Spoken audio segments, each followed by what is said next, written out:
그 가운데 3절 말씀을 제가 봉독하겠습니다. 터가 무너지면 의인이 무엇을 하랴.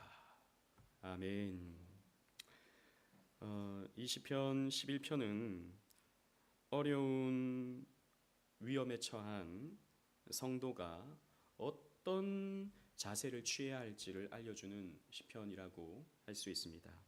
지난주에 우리가 살펴봤던 시편 10편은 그 대적들, 나에게 있어서 찾아오는 대적들로 인한 고통을 토로하는, 하나님의 도움을 구하는 그런 기도였다면, 이번에는 어떤 대적이기보다는 내 삶이 무너지는 것 같은, 내 삶의 기초, 내 삶의 터가 무너지는 것 같은 그런 상황 속에서 신자는 어떤 자세를 갖춰야 하는가를 보여주는 시편이라고 할 수 있는 것입니다.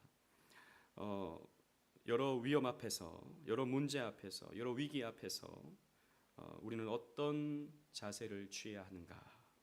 여러분, 우리는 지금 이 시기를 살아가면서 여러 가지 위험을 만납니다. 최근에 북한에서 또 여러 긴장 상태를 끌어올리고 있지 않습니까? 어제는 남북한이 연결되는 도로 2개를 다 폭파시켜 버렸습니다. 우리 대한민국에서도 볼 수 있게 연기를 크게 이렇게 퍼뜨리면서 이제 길이 끝났다. 우리는 이제 대한민국과 관계하지 않는다. 적대적 두 국가론을 우리는 갖는다. 뭐 이렇게 천명을 했죠.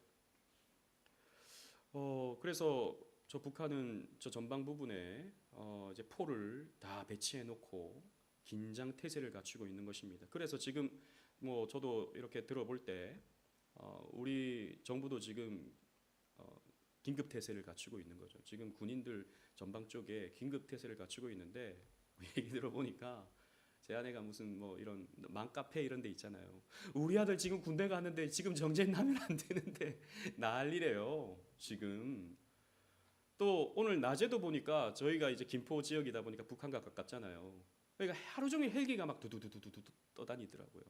혹시라도 생길 어떤 위험에 지금 대비 태세를 갖추는 거죠.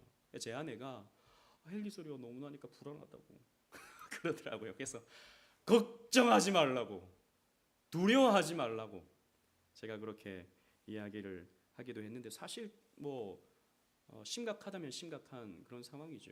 그리고 지난주에 그 북한에서 보낸 오물풍선이 저 힐스테이트 뭐 앞에 떨어진 거 여러분 사진 혹시 보셨습니까? 이 고촌에 떨어졌어요. 그런 문제가 이제 우리 코앞에 지금 다가와 있는 것입니다. 그런 부분에서 우리는 어찌 보면 이런 군사적으로 위기 상황이다라고도 볼 수 있는 것이죠. 사실 뭐 이 얘기를 하려고 하는 건 아니지만 지금 북한이 어떻게 돌아가고 있는지 우리는 모르잖아요. 김정은이 곧 죽는다는 뭐 얘기도 있고 병에 걸려가지고 지금 상태를 보니까 정상이 아니다. 뭐 내부에서 어떤 문제가 발생하고 있다. 뭐 그런 얘기들이 들리니까 내부 결속용으로 지금 저렇게 하고 있다는데, 혹 김정은이 이렇게 제정신이 아니고 잘못된 판단을 하면 큰일 나는 것 아닙니까? 뿐만 아니죠. 우리의 삶 속에서도 우리는 겪어보지 못한 상황을 만나게 되는 위기를 우리는 또 겪고 있습니다. 우리는 AI 시대를 이제는 살고 있어요. 여러분, 제가 설교를 준비하려고 그래도 AI한테 물어보면 시편 11편을 본문으로 3대지 설교를 작성해 주세요. 그러면 쭉 작성해 줍니다. 그런 시대를 우리는 살고 있어요. 옛날에는 영문학과를 졸업해서 어떤 영어 서적이 있으면 그걸 번역해서 돈을 벌잖아요. 이제는 사실 필요 없습니다. GPT에게 그냥 그 본문을 쫙 스캔해서 이거 해석해달라 그러면 쫙 해석해 줍니다. 그러니까 수많은 직장이 이제 없어지게 생겼어요. 수많은 직장이. 뿐만 아니라 이제 로봇도 발전하잖아요. AI와 함께 로봇도 발전하다 보니까 이제는 뭐 라면 끓이는 거, 우동 끓이는 거, 이제 휴게소에서도 커피 뭐 내려주는 거 기계가 합니다. 그럼 인간은 뭐 해야 됩니까? 인간은 뭐 해야 돼요? 그래도 여기 계신 분들은 그래도 뭐 평생 일하면서 살아왔어요. 근데 우리 자녀들은 뭐 해야 되죠? 제가 생각할 때는 또 새로운 뭔가가 생길 것 같긴 해요. 그래서 저는 그렇게 믿음을 갖고 있습니다. 그런데 그냥 막상 생각해 보면 걱정이 되는 거죠. 우리 유건이 이제 뭐 먹고 살아야 되지? 우리 유건이는 뭐 해야 되지? 어제도 뭐 진로 작성, 뭐 진로 계획 뭐 이런 거 검사해 가지고 왔던데 그 밑에 뭐 추천하는 직업 보니까 이거 나중에 없어지는 거 아니야? 이런 생각도 들더라고요. 우리가 살아가는 시대는 너무나도 빠르게 변해가고 있어요. 또 뿐만 아니라 우리가 지금 살아가고 있는 보편적인 도덕과 윤리가 지금 완전히 거꾸로 가는 시대를 우리가 살아가고 있지 않습니까? 최근에도 여러분들에게 말씀드렸다시피 이런 성혁명, 젠더 이데올로기와 같은 것이 이 지금 서구 사회의 주류 사상이 되어서 이제는 남자 여자로 구분하는 게 아니라 생물학적 성으로 사람을 구분하는 게 아니라 사회적 성, 젠더로 사람을 구분해내는 그런 시대를 우리가 살고 있잖아요. 그게 틀렸다라고 말하면 차별주의자, 그게 아니다라고 말하면 근본주의자라고 하는 딱지를 붙여버리는 시대를 우리가 살아가고 있다는 거죠. 그러니까 지금 한국 교회도 이러다가 교회가 또 없어지는 것 아닌가? 교회가 설교했다가 또 목사가 감옥에 가고 고소를 당하고 그런 일이 벌어지는 게 아닌가? 그런 두려운 마음이 생겨서 또 10월 27일 날 나가서 집회도 하고 그런 것 아니겠습니까? 그런 두려움이 우리에게 다 있는 거예요. 국가적인 또 우리의 직장 문제라든지 사업적인 교회적인 이런 위기성 이런 것들을 우리는 느끼고 있는 것이죠. 또 이런 사업을 하시는 분들 얘기를 들어보면 사업이 예전 같지 않다는 얘기를 많이 듣습니다. 돈 쓸 일은 점점 많아지는데 돈 벌 방법은 뾰족하지 않는 거죠. 그런데 여러분 세상 사람들은 수단과 방법을 가리지 않으면서 돈을 벌려고 하잖아요. 요즘 보면 무슨 투기라든지 뭐 이런 것들 얼마나 많습니까? 암호화폐에 투자하고 투기하고 사실 투기죠 그런 것들은. 또 요즘에는 뭐 인터넷에서 이런 뭔가를 올려서 사람들의 이목을 끌어서 좀 약간 사기성 짙은 거짓말이 들어가는 뭐 이런 것들이 굉장히 많죠. 그래야 돈을 버는 시대가 되는 겁니다. 그러다 보니까 신앙인으로서 내가 이렇게 돈을 벌어도 되나? 내가 이렇게 부풀리고 과장하고 이런 말로 내가 돈을 벌어도 되나? 라고 하는 신앙 양심에 찔리는 문제들을 우리 젊은 이제 사업하시는 분들은 많이 겪게 된다는 것이죠. 어려운 상황입니다. 이런 상황 속에서 이런 위기의 시대를 살아가고 있는 그래서 두려움을 갖고 있는 우리는 어떤 자세를 갖춰야 하는가? 세상은 피해라. 세상은 도망가라. 세상은 세상의 방법으로 살아라. 라고 말합니다. 그러나 우리는 오늘 본문을 통해서 하나님의 주권을 봐야 되는 것이죠. 의인이 붙들어야 할 믿음을 가져야 하는 것이죠. 그리고 하나님의 심판을 우리는 묵상할 줄 알아야 한다는 것입니다.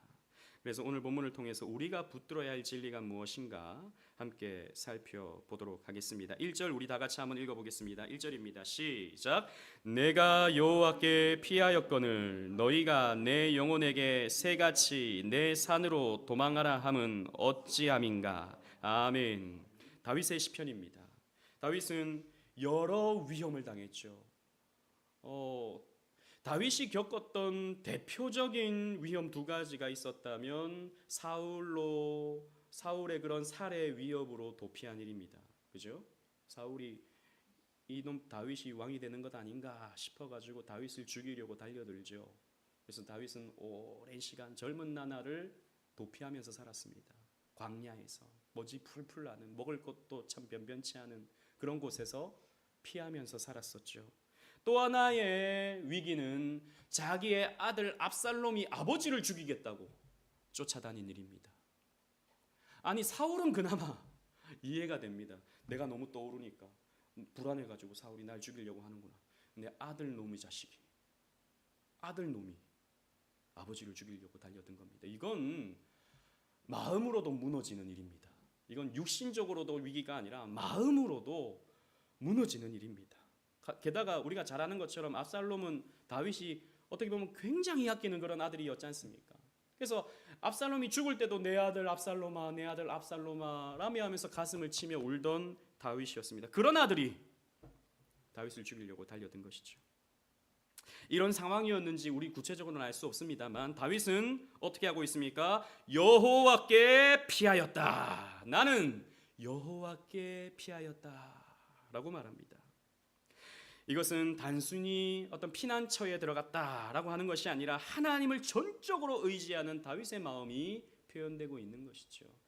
내 피난처는 하나님이다 라고 고백하는 것입니다. 그런데 사람들은 뭐라고 말합니까? 새같이 내 산으로 도망하라 라고 세상 사람들은 말한다 하는 것입니다.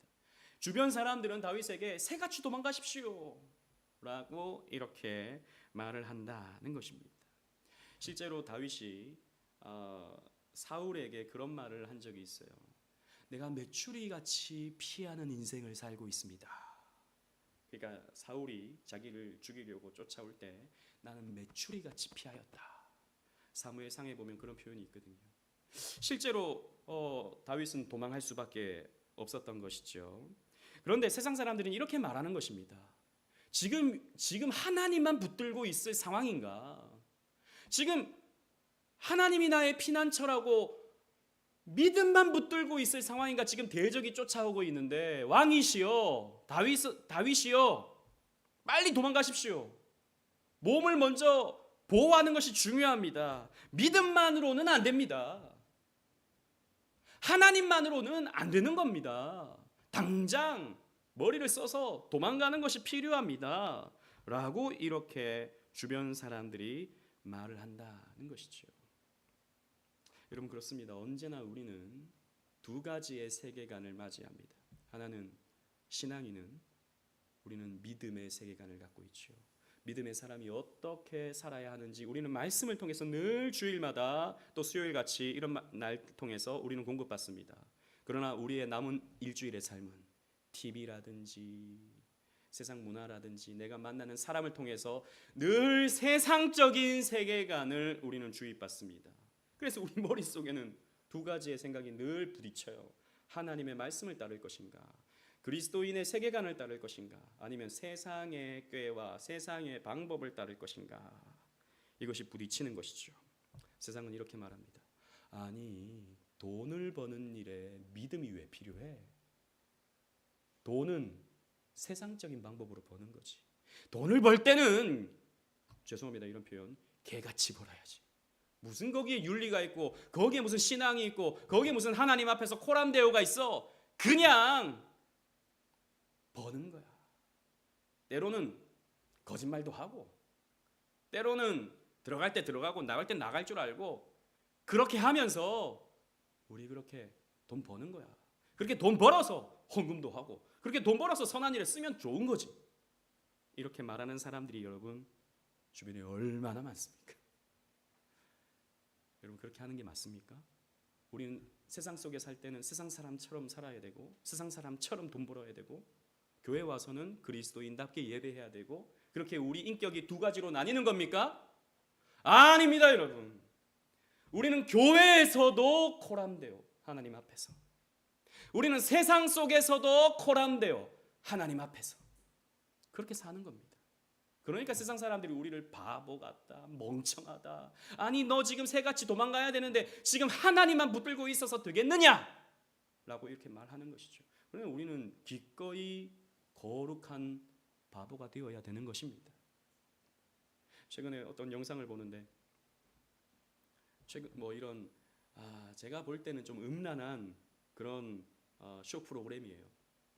그 음란한 쇼 프로그램에 나오는 배우가 있어요. 그 배우가 어떤 예능 프로그램에 나와서 인터뷰를 하더라고요. 그러니까 굉장히 음란한 어떤 연기를, 그러니까 음란한 코미디를 하는 거예요. 요즘 그런 거 얼마나 많습니까? 공중파가 아니고 인터넷에서 OTT로 나오는 그런 거더라고요. 근데 그 예능 프로그램에 나와서 뭐라고 말하냐면 자기가 그거 하는 게 굉장히 힘들었대요. 그런 음란한 말을 하고 음란한 행동을 하고. 왜냐? 우리 엄마가 권사라는 거죠.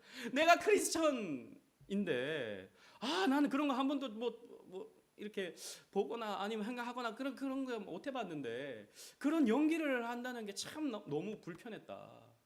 그런 얘기를 하더라고요. 근데 자기뿐만 아니라 남자 배우도 보니까 그리스도인이었대요. 그러니까 막 욕하고 그 성적인 농담하고 그런 프로그램이에요. 남자 배우도 크리스천이래요. 그러면서 그랬대요. 나 이거 하는 거 너무 불편해 라고 여자 배우가 그렇게 말하니까 남자 배우가 일이면 우리가 잘 해내야지. 같이 기도하자 그러더라고요. 같이 기도하자. 뭐라고 기도했는지 잘 모르겠어요. 저는 한 10초 컷 그것만 딱 봤어요. 광고가 나오길래 10초 컷 기도하자. 그리고 어떤 기도했는지 잘 모르겠어요. 뭐라고 기도한 거예요 그러면? 욕 잘하게, 욕 찰지게 기도해달라고 기도해야 되는 겁니까? 저는 모르겠습니다. 저는 그걸 그냥 일로 해야 되는 건지. 제가 생각할 때는 제가 좀 꼰대 같은 기질이 있어서 그런지 모르겠지만 전 젊은 목사잖아요. 근데도 저는 그리스도인이 그런 거 하지 않았으면 좋겠어요. 그런 거. TV에 나와가지고 성적인 농담하고 성적인 이런 음란한 행동하고 그래서 사람들에게 막 웃음 주는 그런 걸 그리스도인이 꼭 해야 되는 겁니까? 일이니까 그건 괜찮은 겁니까? 참 어려운 시대입니다. 사실 그걸 또 우리가 너무 또 정죄하기는 또 그렇지만 제 마음 같아서는 그런 거 하지 말지. 차라리 그러면 마음에 걸리면 하지를 말지. 근데 세상에서는 그렇게 말한다는 것이죠. 아니 먹고 살아야지. 배우잖아. 배우가 이런 연기 저런 연기 하는 거지. 그게 무슨 소용이야? 라고 말한다는 것입니다. 그러나 여러분, 우리는 세상의 말을 듣는 것이 아니라 하나님의 말씀을 따르는 사람입니다. 내가 하는 연기로 누군가에게 영향을 주지 않습니까? 내가 하는 말로 누군가에게 영향을 주지 않습니까? 여러분, 그런 쇼 프로그램들이 혹은 TV 방송들이 얼마나 세상적인 세계관을 사람들에게 심어줘요. 그런 부분에서 우리 그리스도인들은 한번 생각해 볼 필요가 있다는 것이죠. 성경은 어떻게 말합니까? 우리는 모든 상황 속에서 하나님의 주권을 인정하고 그분께 나아가는 것이 필요하다라고 하는 것을 성경이 우리에게 가르쳐 주는 것이죠. 그래서 우리는 끊임없이 세상에 도전을 받지만 새와 같이 도망가! 하나님 운운하지 말고 새와 같이 이럴 때는 도망가는 거야 라고 말하는 세상의 도전에 직면하지만 우리는 그럼에도 불구하고 나는 하나님께로 피할 때 나는 안전할 수 있어. 하나님 말씀 안에 거할 때 나는 안전할 수 있어 라고 말할 줄 아는 것이 성도의 자세다라는 것이죠. 다윗은 이렇게 늘 고백했습니다. 사무엘하 22장 3절 말씀 우리 다 같이 순서지나 앞에 있는 자막을 보시면서 읽어보도록 하겠습니다. 시작. 내가 피할 나의 반석의 하나님이시요 나의 방패시요 나의 구원의 뿌리시요 나의 높은 망대시요 그에게 피할 나의 피난처시요 나의 구원자시라 나를 폭력에서 구원하셨도다. 아멘. 여러분, 이것을 고백하는 것이 성도입니다. 돈이 아니고요. 돈이 나를 지켜주는 게 아니고요.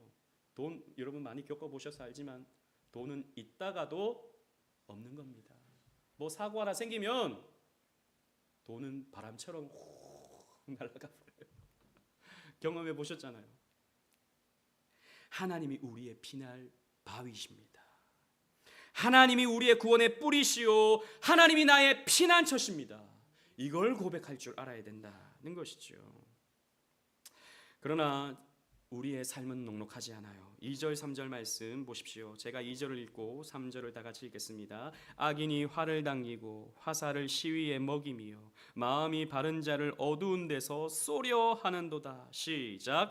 터가 무너지면 의인이 무엇을 하랴. 아멘. 악인이요, 이 의인들, 저 바보 같은 것들, 아니 이 세상 속에 살면서 하나님 말씀대로 살라 그러네 라고 하면서 우리를 향해서 활시위를 당긴다는 것이죠. 그리고 어두운 데서 우리 의인들을 향해서 쏘려 하고 있는 것입니다. 두렵죠.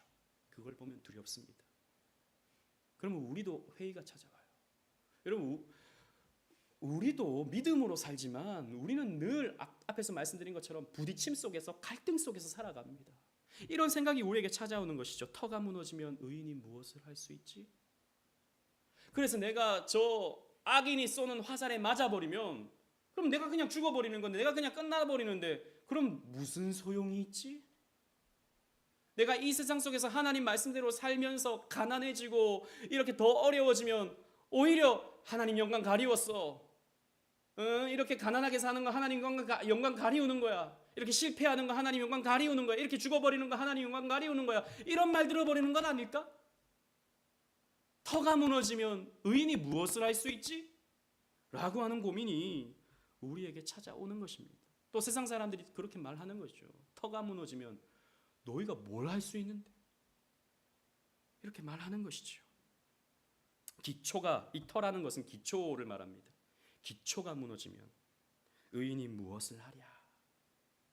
우리의 고민입니다. 그래서 우리는 이 고민 속에서 우리는 살아가는 것이죠. 앞에서 말씀드린 것처럼 우리는 이 사회의 터가 무너지고 있는 현실을 목도하고 있습니다. 정치가 무너지고 있어요. 여러분, 지금 정치가 제대로 돌아갑니까? 지금 정치가 제대로 돌아가고 있어요? 우린 뉴스를 볼 때마다 스트레스를 받습니다. 정치 뉴스를 볼 때마다 스트레스를 받아요. 제가 한때는 정치 뉴스를 굉장히 열심히 봤는데 요즘엔 덜 보려고 애를 씁니다. 덜 보니까 조금 건강해지는 것 같아요. 정치 뉴스를 볼 때마다 스트레스를 받아서 나라가 곧 망할 것 같거든요. 뉴스를 보면. 뉴스도 얼마나 자극적으로 나오는지. 뭐 하나 꼬투리 잡아가지고 여당이든 야당이든 그거 갖고 맨날 치고받고 싸우는. 야, 이게 될까? 경제가 여러분 터가 흔들리고 있습니다. 여러분, 삼성 최근에 사과문 발표한 거 보셨지 않습니까? 5만 전자로 떨어져 버렸습니다. 대한민국은 삼성 아니면요, 여러분, 우리 솔직히 말해서 대한민국은 삼성 아니면 망합니다. 삼성이 내는 세금이 여러분 얼마, 우리가 내는 세금은 사실 얼마 되지도 않아요. 그런 대기업에서 내는 세금이 어마어마합니다. 그걸로 복제하고 그걸로 이 사회 기반을 다 닦는데 지금 대기업들이 흔들흔들 한다고요. 또 앞에서 말씀드린 윤리와 도덕, 이런 우리의 기초, 이런 것들이 무너지고 있는 거죠. 그래서 우리는요, 제가 생각할 때 조금 이따 세 가지로 우리가 함께 기도했으면 좋겠어요. 첫 번째는 이 대한민국의 터를 우리가 지켜야 됩니다. 이 대한민국. 여러분, 우리 웨스트민스터 신앙고백서에 보면 우리는 누구를 위해서, 무엇을 위해 기도해야 됩니까? 라고 할 때 가장 먼저 나오는 것이 무엇입니까? 이 나라와 위정자들을 위해 기도해야 됩니다. 성도의 책임입니다. 성경에도 나오잖아요. 위정자를 위해 기도하라. 우리는 비판만 할 것이 아니라, 물론 비판을 해야 되죠. 이 민주주의 국가에서 잘못된 것은 잘못되었다라고 말할 줄 알아야 되죠. 하지만 비판만 할 것이 아니라 우리는 비판도 하지만 동시에 기도할 줄 알아야 되는 것입니다. 이 나라의 미래를 위해서. 하나님이 세우신 나라입니다. 물론 이 대한민국이 기독교 국가는 아니지만 여러분, 이 대한민국은 하나님께서 이 한국 교회를 세우시기 위해 만든 터입니다. 하나님께서 교회를 세우시기 위해서 이 땅 21세기의 복음화를 위해서, 세계 선교를 위해서 세우신 대한민국이라는 터예요. 그래서 우리는 이 대한민국을 위해서 기도할 줄 알아야 된다는 것이죠. 두 번째는 우리의 가정의 터를 위해서 기도할 줄 알아야 됩니다. 여러분, 가정은 교회의 가장 기초단입니다. 그래서 가정은 작은 교회이면서 가정은 너무나도 중요한 우리의 보금자리예요. 그런데 이 사회가 가정을 자꾸 깨고 있어요. 자꾸 깬다고요. 그래서 점점 어떻게 만듭니까? 혼자 살게 만들어요. 혼자 살게. 옛날에는 우리 사회를 제가 이제 학교에서 배울 때는 우리 사회가 이제 대가족 사회에서 핵가족 사회로 변화되었다 이렇게 배웠거든요. 요즘에는 다릅니다. 핵가족도 아니에요. 핵개인 시대입니다. 핵개인. 우리 유건이가 그러더라고요. 자기는 27살이 되면 독립을 하겠대요. 27살, 지금 이제 13살인데 12살인가? 네. 27살이 되면 독립을 하겠대요. 왜 독립을 하려고 그럴까? 제가 생각할 때는 집에 있으면 자꾸 게임 같은 거 못하게 하고 TV 같은 거 못 보게 하니까 독립해서 그런 거 좀 마음껏 해야겠다라고 생각하고 있는 건 아닌가 모르겠어요. 맞지? 그런 것 같아요. 그런데 실제로 여러분 그런 시대가 되고 있습니다. 간섭받지 않을 삶을 살고 싶은 거죠. 개인, 나. 좀 젊은 사람들은 애도 안 낳고 이제 개인이죠. 또 남녀가 결혼해서 이렇게 사는 거하고 동거해서 남녀가 사는 거하고 별 차이가 없으니까 굳이 결혼 안 해도 되겠다라고 생각하고 이제는 언제든지 만났다가 헤어지는, 자식 키우면 이혼하기가 어려워지니까 개를 키우면서 이제 사는 그런 시대가 되고 있습니다. 가정이 깨어지고 있어요. 여러분, 가정이 깨어지잖아요. 그러면 사람들이 어떻게 되냐? 정서가 메마릅니다. 이제 앞으로 우리 사회는 정서가 메마른 시대를 만나게 될 거예요. 하나님이 가정을 주신 까닭이 있습니다. 부모를 주시고 자식을 주시고 형제를 주신 까닭이 있습니다. 정서적인 체험이 있거든요. 여러분, 우리 다 엄마 생각하면 애틋하잖아요. 엄마 생각만 해도 우리 울컥하잖아요. 우리 자식 생각만 해도 울컥하잖아요. 그 울컥함이 없는 시대를 우리는 앞으로 맞이하게 될 수도 있다는 거죠. 우리 가정을 지켜야 됩니다. 그래서 교회는요, 어떻게든 결혼시켜야 됩니다. 교회가 어떻게든 결혼을 시켜야 돼요. 그게 여러분 교회의 사명입니다. 지금 청년들에게 어떻게든 결혼을 시키고 자식을 낳게 하고, 이게 오늘날 우리가 가진 사명이죠. 세 번째로 우리는 무엇을 지켜야 됩니까? 어떤 터를 지켜야 됩니까? 우리의 믿음의 터를 지켜야 돼요. 우리 개인의 믿음의 터. 이게 온갖 세상의 사고와 가르침으로 우리는 일주일 내내 세상의 세뇌를 받거든요. 교회에 한 주에 하루 나와가지고 목사의 설교를 듣는데 이거 갖고는 너무 부족해요. 일주일 1시간 목사 설교 들었다고, 하나님 말씀 들었다고 해서 사람이, 물론 성령께서 역사하시면 변화할 수 있죠. 그러나 일주일 내내 세상의 세뇌를 받거든요. 일주일 내내 무신론의 세뇌를 받거든요.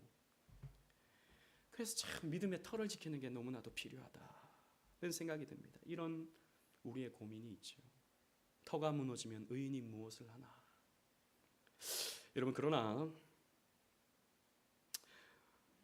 다윗이 사울을 죽일 수 있는 기회가 2차례 있었다는 것을 우리는 기억합니다. 그죠? 첫 번째는 그 굴 속에 사울이 용변 보러 왔다가 다윗이 옷자락만 살짝 빼죠. 다음에는 사울의 막사를 찾아갔다가 사울이 자고 있는, 또 그 신하들도 다 자고 있어가지고 죽일 수 있는 기회가 있었죠. 그때 아비새가 이렇게 말합니다. 하나님이 주신 기회입니다. 왕이시여, 사울을 죽이십시오. 이건 하나님이 주신 기회입니다. 이렇게 다 자고 있을 리가 있습니까? 죽이십시오. 이제 다윗께서 왕이 되시면 됩니다. 이렇게 말합니다. 그때 여러분, 다윗은 무엇을 쫓습니까? 하나님의 말씀을 쫓습니다. 사무엘상 26장 11절 말씀 다 같이 읽겠습니다. 시작. 내가 손을 들어 여호와의 기름 부음 받은 자를 치는 것을 여호와께서 금하시나니 너는 그의 머리 곁에 있는 창과 물병만 가지고 가자 하고. 아멘. 우리가 잘 아는 다윗의 유명한 장면입니다. 하나님의 기름 부음 받은 자를 해하는 것은 하나님께서 원하지 않는다. 이건 하나님의 방법이 아니다. 하나님의 뜻이 아니다. 하나님의 뜻이 사울이 죽는 거라면 하나님께서 하실 거다. 그건 내가 할 일이 아니다. 나는 이 사울의 창과 물병만 가지고 가겠다라고 했어요. 여러분, 이런 세상의 어떤 위기 앞에서 우리의 터가 무너지고 있는 상황 속에서 우리는요, 하나님의 뜻이 무엇인지, 이런 상황 속에서 우리가 붙들어야 할 자세가 무엇인지, 우리가 지켜야 할 말씀이 무엇인지 우리는 그것을 볼 줄 알아야 되는 것입니다. 그래서 다윗은요, 4가지로 어떤 자세를 갖춰야 하는가를 권면합니다. 다윗은 하나님의 거룩한 성전에서 모든 것을 주관하시는 하나님께 시선을 둘 것을, 하나님을 바라볼 것을 외치고 있어요. 첫 번째는 성전에 계시는 하나님을 바라보라 라는 것입니다. 4절 상반절 하늘에 있음이여까지 우리 다 같이 한번 읽어보겠습니다. 시작.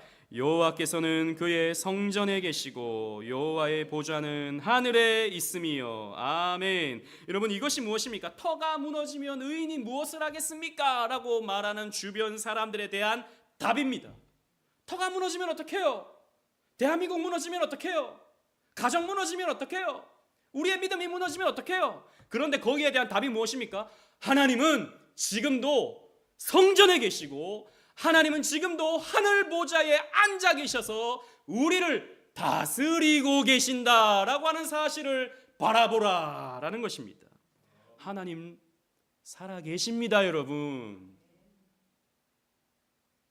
북한이 저렇게 난리를 쳐도 하나님 살아 계셔요. 지금 저 온갖 세상의 이 혼란한 이런 문화와 가치관들이 우리를 위협해도 여러분, 물론 우리는 경계심을 갖되 긴장감을 갖되 너무 두려워할 필요가 없습니다. 왜냐하면 하나님은 당신의 백성들을, 당신의 교회를, 당신의 나라를 보살피시는 하나님이시기 때문이에요. 그래서 하나님은 지금도 성전에 계셔서 하나님의 백성들을 다스리시고 하늘에 계셔서 온 세계를, 온 우주를 당신의 뜻 가운데 다스리고 계신다라는 것입니다. 즉 무슨 말입니까? 하나님이 터를 붙잡으시면 무너지지 않는다라는 거예요. 이것은 담대한 믿음의 선포입니다. 다윗의 담대한 믿음의 선포. 믿음은 우리가 생각하는 조건, 우리의 터라고 여겨지는 것이 무너지는 것 같이 보인다 할지라도 하나님은 여전히 살아계시고 역사하시며 하나님은 지금도 당신의 뜻대로 완벽하게 이 세계를 다스리고 계신다라고 하는 것을 우리는 붙들어야 되는 것입니다. 이것이 신앙이다는 거죠. 둘째로 우리는 무엇을 바라봐야 됩니까? 인생을 감찰하시는 하나님을 바라봐야 됩니다. 우리 4절 하반절 그의 눈이부터 다 같이 읽겠습니다. 시작. 그의 눈이 인생을 통촉하시고 그의 안목이 그들을 감찰하시도다. 아멘. 다윗은 이렇게 말합니다. 하나님이 눈이 인생을 통촉하시고 그의 안목이 그들을 감찰하시도다. 안목이라는 말이 재밌습니다. 안목이라는 말은 히브리 원어를 보면 눈꺼풀이라는 말로 표현되어 있어요. 눈꺼풀. 즉 하나님의 눈꺼풀이 그들을 지켜보고 계신다는 거예요. 여러분, 사람이 뭔가를 유심히 볼 때 어떻게 하십니까? 눈꺼풀을 이렇게 모으죠. 하나님이 그렇게 딱 지켜보신다. 자세하게 지켜보신다. 물끄러미 바라보시는 게 아니라 그의 삶의 모든 것을 정밀하게 지켜보고 계신다라고 하는 것을 표현하는 거예요. 이것은 다윗이나 신자들에게 큰 위로가 되는 표현입니다. 하나님은 지금도 우리를 정밀하게 지켜보고 계세요. 그래서 우리의 상황을 아십니다. 여러분, 우리의 어떤 두려운 상황, 참 우리의 위기적인 상황, 지금 여러분 여기에도 어떻게 보면 경제적으로나 또 건강적으로나 두려움이 있는 위기적인 상황을 겪는 그런 분들이 있잖아요. 그렇죠? 그런데 여러분, 그럴 때 우리가 붙들어야 될 믿음이 이것입니다. 하나님이 나를 아신다라는 거예요. 하나님이 내 상황을 아신다. 멀리서 물끄러미 지켜보는 게 아니라 당신의 눈꺼풀로 우리를 자세하게 지켜보신다는 거죠. 누가복음 12장 7절 말씀도 보십시오. 우리 다 같이 읽겠습니다. 시작. 너희에게는 심지어 머리털까지도 다 세신 바 되었나니 두려워하지 말라. 너희는 많은 참새보다 더 귀하니라. 아멘. 저 하늘을 날아가는 새들도 먹이시고 입히시거늘 너희일까 보냐. 믿음이 없는 자들아. 없는 자들이 아니라 믿음이 적은 자들아. 너희의 머리털까지도 다 세신 바 되었다. 그래서 돈이 없어서 죽을 것 같으냐? 아니다. 내가 너희들에게 딱 필요한 만큼 돈을 주었다. 건강 때문에 내가 막 너무 두려우냐? 걱정하지 마라. 내가 너에게 딱 필요한 만큼 건강을 주었다. 하나님, 근데 왜 이렇게 나를 아프게 하셨습니까? 우리는 다 이해하지 못하지만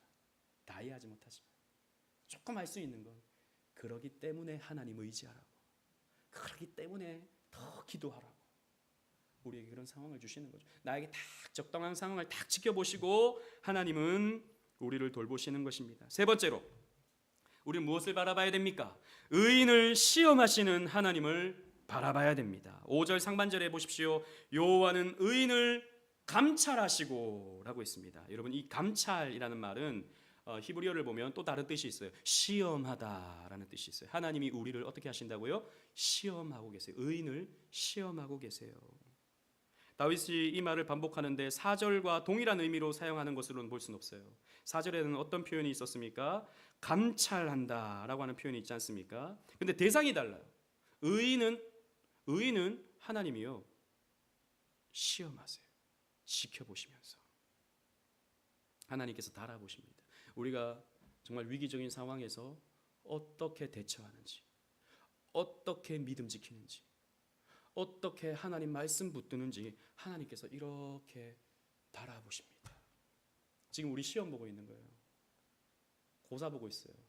신앙고사. 그래서 위기가 찾아올 때 여러분, 우리의 믿음이 드러납니다. 위기가 찾아올 때 편하고 그냥 아무 문제가 없을 때는요, 우리 그냥 늘 감사, 늘 찬송, 그렇게 할 수 있는 거죠. 근데 정말 위기가 찾아오잖아요. 심각한 문제가 우리를 찾아오잖아요. 그러면 우리의 믿음이 드러난다. 여러분, 어떤 믿음을 드러내시겠습니까? 어떤 믿음을 드러내시겠습니까? 하나님께서 믿음을 다윗에게 시험해 보신 거예요. 사울과 신하들이 다 자고 있는 그 상황 속에서 어떻게 하는지 하나님께서 감찰하신 것입니다. 시험하신 것입니다. 그때 다윗은 100점 맞은 거예요.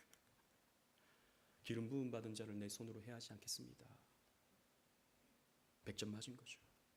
이게 믿음의 사람의 모습이다는 것입니다.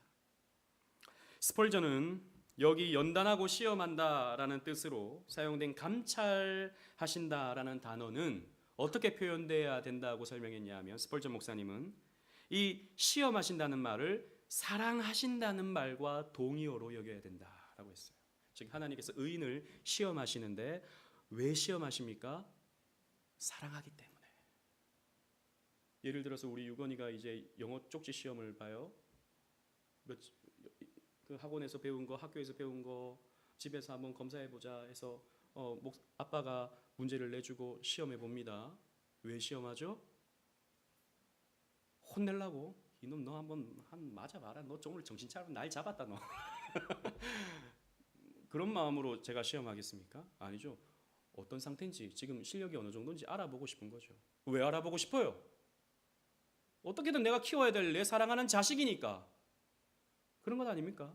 그럼 시험은요, 물론 시험은 두 가지가 있죠. 하나는 미혹이라고 하는 템테이션이 있고, 마귀가 시험하는 거죠. 그죠? 하나님은 그 템테이션, 우리를 미혹하지 않으십니다. 하지만 하나님께서는 우리를 테스트하시죠. 시험하시죠. 이건 뭡니까? 우리를 연단하시기 위해서, 우리를 더 강하게 만드시기 위해서. 그래서 우리 유건이 시험 쳤는데 50점이다. 연단 받아야 돼요. 너 일로 와. 빡지. 옛날에 빡지 10번씩 써. 연단 받아야 되는 거예요. 받아서 어떻게 해야 됩니까? 더 실력 있는 사람이 돼야 되는 겁니다. 하나님 그렇게 우리를 사랑하셔서 연단하신다는 것이죠.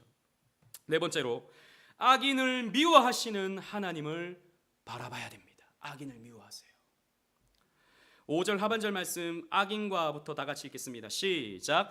악인과 폭력을 좋아하는 자를 마음에 미워하시도다. 아멘. 하나님은 악인을 미워하십니다. 폭력을 좋아하는 자를 미워하십니다. 어두운 데서 활시위를 당겨 의인을 쏘려가는 그 악인의 손을 쳐버리시는 거예요. 어두운 데서 의인을 집어삼키려고 하는 그 발목을 하나님께서 잘라버리시는 겁니다. 하나님은 악인을 심판하시는 하나님이십니다. 그래서 악한 자들이 그들이 나름 악한 계획을 짜고 별의별 계획들을 다 하지만 결국에는요 그들은 패배합니다. 지금 이 사회도 보십시오. 온갖 악한 무리들이 이 사회와 이 교회를 무너뜨리려고 혈안이 되어 있지만 그들의 계획은요 또다시 수포로 돌아가고 말 것입니다. 왜요? 하나님께서 그들을 미워하시기 때문이에요. 성공하는 것처럼 보일지라도 결국에는 하나님의 심판을 면할 수 없습니다. 6절은 논리적 귀결입니다. 그래서 결과가 어떻게 되는가? 6절 다 같이 읽겠습니다. 시작. 악인에게 그물을 던지리니 불과 유황과 태우는 바람이 그들의 잔의 소득이 되리로다. 아멘. 보십시오. 그들은 결국에는 불과 유황과 태우는 바람에 의해서 심판받습니다. 하나님은 악인을 벌하시는 하나님이세요. 그래서 의인의 길은 여호와께서 인정하시나 악인의 길은 어떻게 됩니까? 망하리로다. 이것이 시편 앞부분의 전체적인 내용이 되는 것입니다. 말씀을 맺겠습니다. 결론의 말씀이 7절입니다. 7절 다 같이 읽겠습니다. 시작. 여호와는 의로우사 의로운 일을 좋아하시나니 정직한 자는 그의 얼굴을 배우리로다. 아멘. 하나님은 무엇을 좋아하십니까? 의를 좋아하십니다. 의로운 일을 좋아하십니다. 또 뿐만 아니라 의인을 좋아하십니다. 두 가지 세계관이 부딪힐 때, 믿음의 세계관과 불신앙적 세계관이 부딪힐 때 하나님의 말씀 붙들고 믿음의 세계관을 붙잡는, 나는 거룩한 바보가 될 거야, 나는 하나님 말씀대로 할 거야 라고 하는 의인을 하나님께서 좋아하십니다. 누구야? 그래, 너의 선택은 결코 틀리지 않았어. 내가 너의 미래를 보장해 주마. 하나님 그렇게 말씀해 주시는 거예요. 그래서 다윗이 결국에는 왕이 되는 것입니다. 물론 그 이후에도 여러 파란만장한 위기를 겪지만 하나님은 그런 다윗을 좋아하신 겁니다. 정직한 자는 어떻게 됩니까? 하나님의 얼굴을 뵙게 되는 거예요. 하나님의 영광을 본다, 이런 표현이죠. 우리도 시험대에 서 있습니다. 여러분, 지금 우리는 지금 가정에서든 국가에서든 교회에서든 우리는 시험대에 서 있습니다. 믿음은 우리에게 믿음의 태도를 보여주라 라고 우리를 이끕니다. 그리스도인은 그리스도 안에서 피난처를 발견하여 하나님께로 피하는 자들이에요. 세상의 방법을 사용하지 아니하고 만세반석이신 그리스도께 피하여 숨는 사람이 성도요 그리스도인입니다. 따라서 우리는 모든 일에서 그리스도를 붙잡음으로 하나님 앞에 서고 하나님께 나아가는 것을 배워가야 되는 거예요. 시편 11편은 우리에게 하나님의 주권을 신뢰하고 악인의 위협 앞에서도 굴하지 말며 궁극적으로 하나님의 의로운 심판을 바라보라 라고 가르쳐주고 있습니다. 따라서 우리는 이 하나님의 주권과 공의를 믿고 그 안에 견고히 서서 의의 길을 걸어가야 될 것입니다. 세상은 불안정하고 때로는 기초가 무너지는 것처럼 보이지만 하나님께서 우리의 피난처가 되시며 우리의 영원한 반석이 되신다는 것을 믿으며 살아가시는 저와 여러분들 되시기를 주님 이름으로 축원합니다. 아멘. 우리 함께 기도하며 찬송하시겠습니다.